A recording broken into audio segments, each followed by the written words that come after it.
Hi అండి, నమస్తే. Welcome back to Souji's cookies and blogs. ఎలా ఉన్నారండి? అందరూ బాగున్నారా? సో ఈరోజు మన వీడియోలో రాబోయే వినాయక చవితికి వినాయకుడికి ఎంతో ఇష్టమైన బెల్లం కుడుములు చాలా ఈజీగా ఎలా చేసుకోవాలో చూపిస్తానండి. స్కిప్ చేయకుండా వీడియో ఫుల్గా చూడండి. సో ఈ ప్రాసెస్లో చేసుకుంటే మనకి బెల్లం కుడుములు అన్నది చాలా పర్ఫెక్ట్గా వస్తాయి. మరి అసలు ఆలస్యం చేయకుండా వినాయకుడికి ఎంతో ఇష్టమైన బెల్లం కుడుములు ఎలా చేసుకోవాలో చూపించేస్తాను పదండి. సో ముందుగా స్టవ్ మీద ఒక కడాయి పెట్టుకొని కడాయిలోకి 3/4 కప్పు వరకు తురుముకున్న బెల్లంని వేసుకోవాలి. సో అందులోకి కప్పు వరకు వాటర్ని పోసుకొని బెల్లం మొత్తం ఈ విధంలో కరిగించేసుకోవాలండి. సో బెల్లం ముక్కలు ఉన్నాయి కదా, మొత్తం కలుపుకొని వేడైన తర్వాత ముక్కలు అన్నది అవే మొత్తం కరిగిపోతాయి అన్నమాట. సో బెల్లం మొత్తం కూడా అలా కరిగిపోయిన తర్వాత ఒక్క పొంగు వస్తే సరిపోతుందండి. పాకం ఏమీ రానవసరం లేదు, జస్ట్ అలా పొంగు వస్తే సరిపోతుంది. మనం 3/4 కప్పు వరకు బెల్లం తీసుకున్నాం కదండి, కప్పున్నర వరకు బియ్యం పిండిని అయితే యాడ్ చేసుకోవాలండి. సో అలా పోసుకుంటూ కలుపుకుంటూ బియ్యం పిండిని అయితే అందులోకి వేసుకొని కలుపుకోవాలి. సో ఒక కప్పున్నర వరకు కూడా బియ్యం పిండిని అయితే వేసుకోవచ్చండి. ఇందులో మీరు తడి బియ్యమైనా యూజ్ చేయొచ్చు, లేదంటే పొడి బియ్యమైనా యూజ్ చేయొచ్చు. సో నేనైతే కప్పున్నర వరకు అయితే పిండి వేసానండి. సో చిన్న క్లిప్ అయితే మిస్ అయింది. కప్పున్నర వరకు బియ్య పిండిని యాడ్ చేసుకొని మొత్తం ఎక్కడ ఉండలు లేకుండా కలుపుకుంటూ ఉండాలండి. సో దగ్గరికి వచ్చేంత వరకు కూడా కలుపుకోవాలి. ఇంకా అందులోకి 1 స్పూన్ దాకా ఇలాచీ పౌడర్ కూడా వేసుకోవాలండి. అలాగే 1.5 స్పూన్ వరకు నెయ్యిని కూడా యాడ్ చేసుకొని బాగా మిక్స్ చేసుకోవాలండి. సో మనకి ఆ మిశ్రమం మొత్తం కూడా దగ్గరికి వచ్చేంత వరకు కూడా లో ఫ్లేమ్లో ఉంచుకొని కలుపుకుంటూనే ఉండాలండి. ఇంకా స్టార్టింగ్ స్టేజ్లో అయితే అలానే ఉంటుందండి, కంగారు పడవలసిన అవసరం లేదు. సో మనం స్లోగా దగ్గరికి వచ్చేంత వరకు కూడా లో ఫ్లేమ్లో ఉంచుకొని కలుపుకుంటే చూసారు కదండి, ఆ కన్సిస్టెన్సీలో వస్తే సరిపోతుంది అనమాట. సో మనకి ప్యాన్కి సపరేట్ అయిపోతుంది, పిండి మొత్తం కూడా అలా దగ్గరికి వచ్చేస్తుంది అనమాట. సో ఇప్పుడైతే స్టవ్ ఆఫ్ చేసుకొని దాని మీద ఒక మూత వేసుకొని పూర్తిగా చల్లారనివ్వాలండి. సో మనకి ఒక హాఫ్ అన్ అవర్ అయినా టైం పడుతుంది అనమాట చల్లారేటప్పటికి.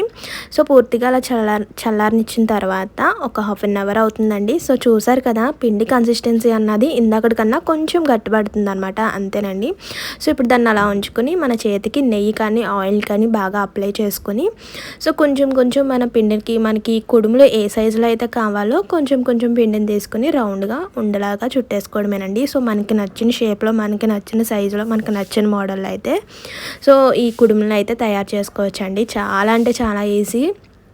సో వినాయకుడికి చాలా ఇష్టమైన ప్రసాదం అనమాట. సో తప్పకుండా ఈ వేలో ఈసారి ఈ వినాయక చవితికి వినాయకుడికి ఇష్టమైన ఈ బెల్లం కుడుములు అయితే రెడీ చేయండి. చాలా బాగా వస్తాయి అండ్ టేస్ట్ కూడా చాలా బాగుంటాయి అన్నమాట. సో నేనైతే ఆ మోడల్లో అయితే చేస్తున్నాను అనమాట. సో చెప్పాను కదా, మనకి నచ్చిన షేప్లో, మనకి నచ్చిన మోడల్లో ఎలా అయినా చేసుకోవచ్చు ఈ కుడుములు అయితే.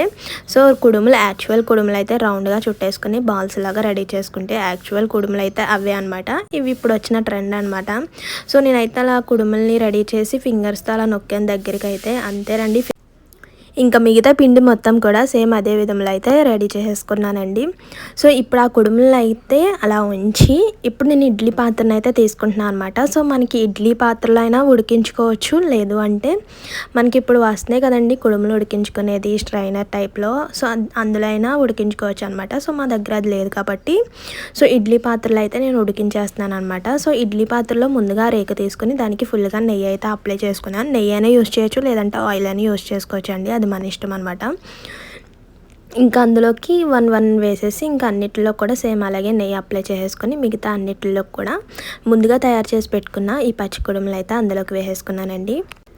సో మొత్తం కూడా నాకు 4 రేకులకి సరిపడగా వచ్చినాయి అనమాట కుడుములు అయితే. ఇప్పుడు మళ్ళీ ఒకసారి స్టవ్ ఆన్ చేసుకొని సో ఇడ్లీ పాత్ర ఉంటుంది కదండి, దాంట్లోకి ముందుగా అయితే నీళ్ళు వేసేసుకొని కొంచెం వేడయ్యి మరుగుతున్నాయి అన్నప్పుడు సో లైట్గా హీట్ అయిపోయిన తర్వాత కొంచెం మరిగినా పర్వాలేదండి, కొంచెం లైట్గా హీట్ అయిన తర్వాత అయితే నేను ముందుగా రెడీ చేసి పెట్టుకున్న కుడుములను అయితే రేకుల్ని అందులోకి పెట్టేసుకొని ఒక హాఫ్ అన్ అవర్ పట్టదండి, మినిమం 20 మినిట్స్ అయినా ఉడకనివ్వాలన్నమాట. సో అప్పుడే మనకి కరెక్ట్ వేలో అయితే సో కుడుములు అన్నది రెడీ అవుతుంది అనమాట. సో చూసారు కదండి, ఒక 20 మినిట్స్ తర్వాత అయితే నేను మూత చూసాను. సో జస్ట్ మనం ఏల్తాలా అనుకుంటే గట్టిపడిని అన్నప్పుడు చూసారు కదా, జస్ట్ మనకి తెలిసిపోతుంది అనమాట కుడుములు ఉడికినాయా లేదా అన్నది. సో నాకైతే ఒక 20 to 25 మినిట్స్ అలా టైం పట్టింది అనమాట. సో ఉడికిపోయిన తర్వాత ఇంకా స్టవ్ ఆఫ్ చేసుకొని ఇంకా ఇడ్లీ పాత్రను అయితే బయటకైతే తీసుకొచ్చేసాను అనమాట. ఇంక అంతేనండి, కొంచెం చల్లారిన తర్వాత మనం ఒక ప్లేట్లోకి ట్రాన్స్ఫర్ చేసుకోవడమే. అంతేనండి, చాలా ఈజీ ప్రాసెస్లో తక్కువ టైంలో వినాయకుడికి ఎంతో ఇష్టమైన ఈ నైవేద్యాన్ని అయితే తప్పకుండా పెట్టవలసిందేనండి. ఈ బెల్లం కుడుములు అయితే చాలా అంటే చాలా పర్ఫెక్ట్గా వచ్చినాయి అండి, అంతే టేస్టీగా కూడా ఉన్నాయన్నమాట. అండ్ ఇంకో విషయం అండి, వినాయకుడికి ఎంతో ఇష్టమైన నైవేద్యం చెప్పడం విషయంలో అసలైంది మర్చిపోయాను. అడ్వాన్స్ హ్యాపీ వినాయక చవితి అండి అందరికీ కూడా. So please support my channel. So ఈ వీడియో చూసిన తర్వాత ఎలా ఉందో కామెంట్ చేయండి. సో తప్పకుండా మీ ఒక్క కామెంట్ వల్ల మేము ఫుల్ హ్యాపీ అవుతాం అనమాట. సో ఒక్క కామెంట్ చేసి వెళ్ళే ముందు ఒక లైక్ చేసి అయితే వెళ్ళండి. సో తప్పకుండా మీరు కూడా ఈసారి ఈ రెసిపీ చేసి వినాయకుడికి నైవేద్యంగా పెట్టండి. So see you to next video. Thank you for watching. Please do like, share and subscribe. Bye bye.